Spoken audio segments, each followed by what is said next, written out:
Ba naman yan?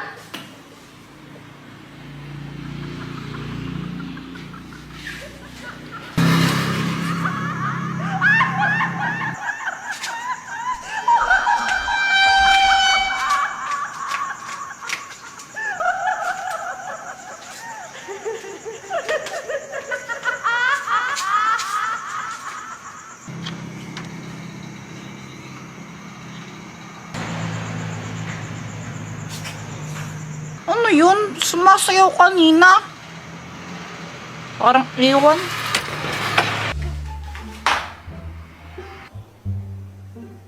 Ay, ba't nandito ka na naman, Joanna? Kuya Jeboy, nakita mo na ba to? Ito yung multong sumasayaw. Grabe, nakakatakot.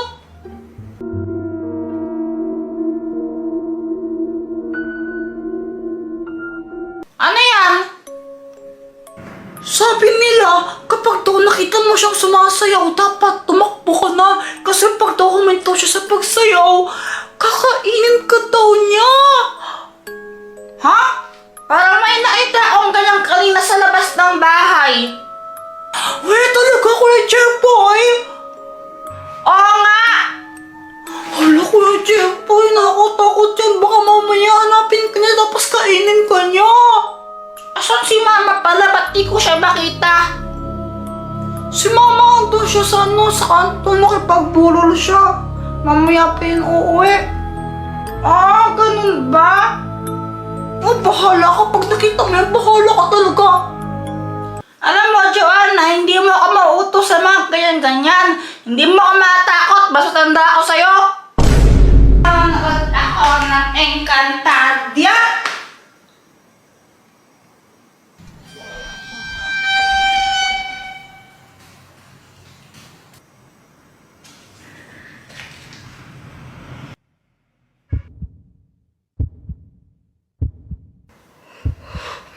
Sa tabi mo. Ay, nako. Sige, ito na. Ang Magic One Cake! Yay!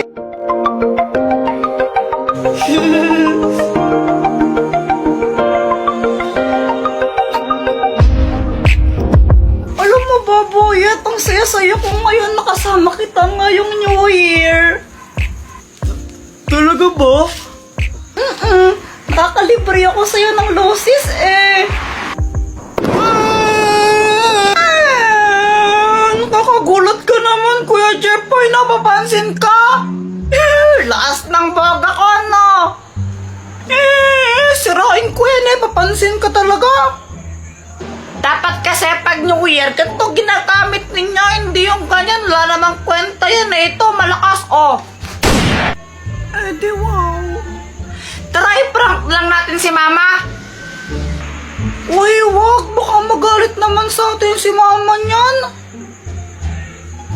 Di yun magagalit, mainis lang yun. Eh, di ba, pinipikon naman talaga natin siya.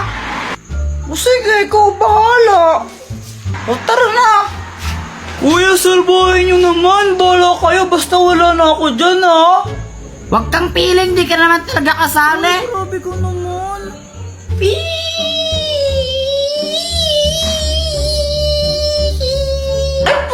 naman, ba't ka nagpakaputok dito, ha? Doon mo kasi hindi na sa labas, ha? Pag itong bahay natin nasunog to, ha? Pag nasunog itong bahay natin, lagot ka saan talaga? Labas ka na nga! Okay po. Ay, Peter Gabayo! Hala, naimatay si Mama. Hala! Hala, Kuya Jeboy, lagot ka. Bahala ka dyan. Kasalanan mo to. O, ba't ako naman sinasisi mo?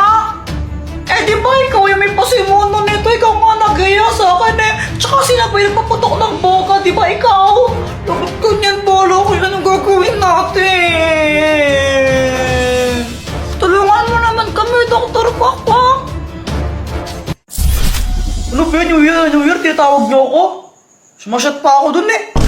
Eh, si Mama kasi, ayun na. What? Sino pumatay? Sino pumatay sa nanay niyo? Sino? Hindi pa siya patay, nahimatay lang siya. Eh, ba't nahimatay itong mama niyo? Si Kuya Jeffoy po kasi nagpasabog ng boga dito. Eh, sira ulo ka pala eh. Ba't mo pinaboga tong bahay ninyo? Tingin mo sa bahay niyo pasabugan? Prank lang dapat yun eh. Hindi ko naman alam na ganyan mangyayari. Ay, nako. Sige, ito na. Ang Magic 1K! Anong kayang gawin yan? Tignan mo na lang.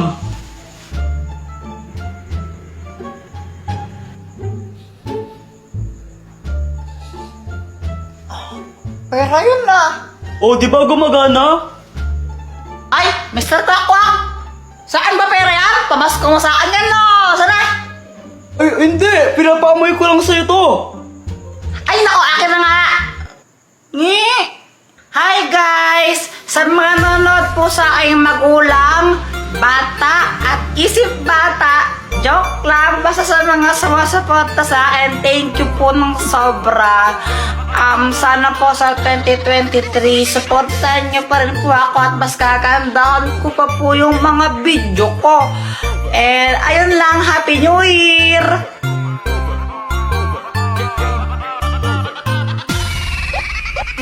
Guys, may sasabihin ako.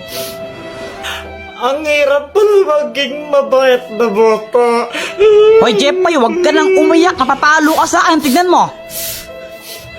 Ganito kasi yun. Sabi ni mama sa akin, Ayusin mo yung daba mo. Pasaway ka kasi, pasaway ka. Ang batang mabait, hindi napapalo sa puwet. Tandaan mo yan, ha? Opo. Oh! Kaya simula nun, nagpakabait na talaga ako. Tumutulong na ako maglinis ng bahay. Mama, tapos na ako magwalis. Mama, naubos ko na po yung gulay. Aba, Jeffoy, very good ka na ngayon ha. O sige, pagpatuloy mo. Kumakain na rin ako ng gulay kahit ayoko ng lasa. Tapos natutulog na ako tuwing hapon. Sip-sip. Buti pa si Jeffoy mabait na bata o tutulog ng hapon, sumusunod. Ikaw, Jonah, matulog ka na rin. Mama, ayoko. Oh, pasaway na bata ka, ha? Tinuloy-tuloy ko lang yun hanggang sa isang araw. Ano, ready na ba kayo? Aalis na tayo. Mama, si Kuya Jeffoy tulog pa eh. Mukhang mahimbing ang tulog ni Jeffoy eh. Tara, iwan na lang muna natin. Next time na natin siya isama. Pagkagising ko, hinahanap ko si Mama. Higigisa na ako pang computer. Ma? Lumabas ako tapos nakita ko tong mga marites na to. Tita, nakita niyo po ba yung mama ko? Ay, umalis! Pumunta ng SM! Hindi ka sinama? Kala ko, nasa labas lang sila. Nag-SM para sila, iniwan nila ako. Kape, naglalaho sa dilim. Ninais ko mapalapit sa'yo. Ninais ko malaman mo ang mga pag-ihera. Shout out nga po pala kay James Ann Montaya. Di ko po alam kung Jans or James Montaya. Basta ito po siya. Nakita na po kami niyan. Kay Tanggol Juliana, tsaka po kay Charmaine de la Cruz. Thank you po sa inyo. Subscribe na po kayo sa YouTube channel ko.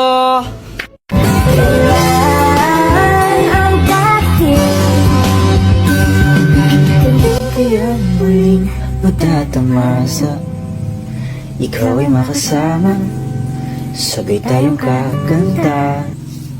Guys, may kwento ko sa inyo. Ano yun, Jeffoy? Tsaka bakit pawis na pawis ka? Oo nga, ano nangyari? Ganito kasi yon.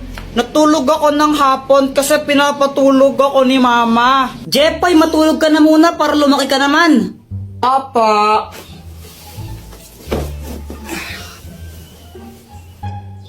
O pati ikaw, Joanna, matulog ka na rin, ha? Opo.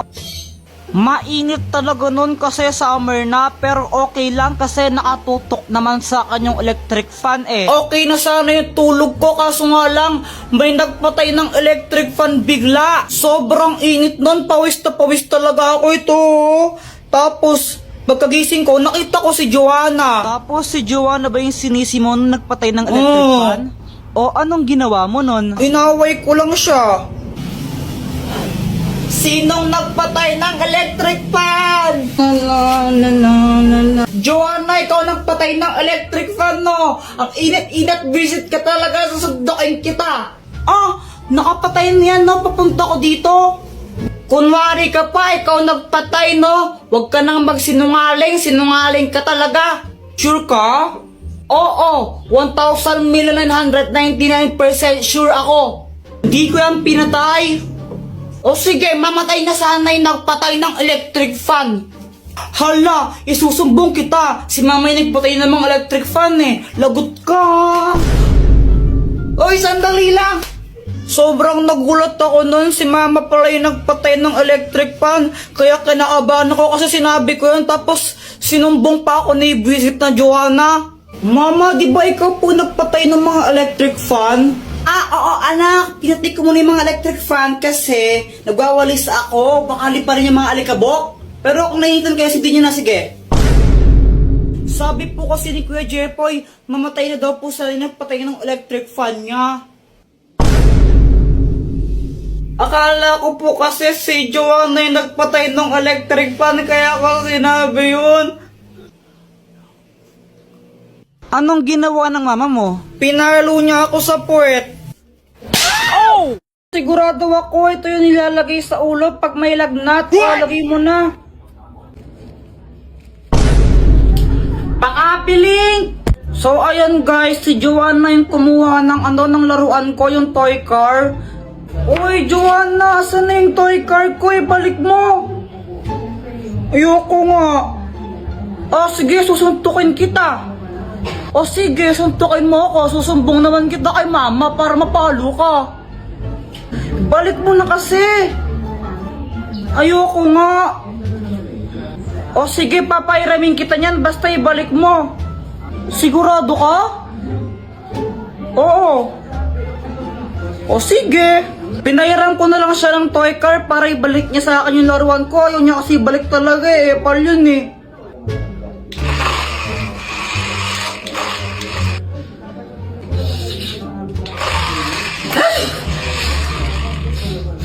Di ka pa ba tapos dyan? Saan na yan? Ako naman. Sandali lang, Kuya Jepoy. Sabi mo, papairamin mo ako, di ba? O mga anak, pupunta lang ako palengke saglit ha. Naku, huwag kayong mag-aaway dalawa ha. Opo. Babalik din ako. 1 hour later. Kuya Jepoy, sama ng pakiramdam ko. Yan, ikaw kasi ayaw mabigay sa akin yan eh. Uy, Joanna, okay ka lang ba? Kinabahan talaga ako nun kasi hindi ko naman alam talaga yung gagawin. Si mama kasi yung nag-aalaga sa amin pag may lagnat kami. Nilalagnat ako. Wala, anong gagawin ko? Wala pa mo si mama. Alam ko na. Alam ko, ito yun eh. Sure ka ba dyan, Kuya Jepoy? Oo, sigurado ako. Ito yung nilalagay sa ulo pag may lagnat. O, lagay mo na. Jepoy, ano nangyari dito? Nilalagnat po si Joanna eh. Ikaw ba yung nilagay niya sa ulo ni Joanna? Opo, di ba yun yung nilalagay sa ulo pag may lagnat para bumaba yung lagnat? Naku, Jepoy, di yan ginagamit sa lagnat. Ginagamit yan sa... Kadiri! Tapos nalaman ko, hindi pala pang lagnat yun. Nilalagay pala sa ano yun. Kadiri!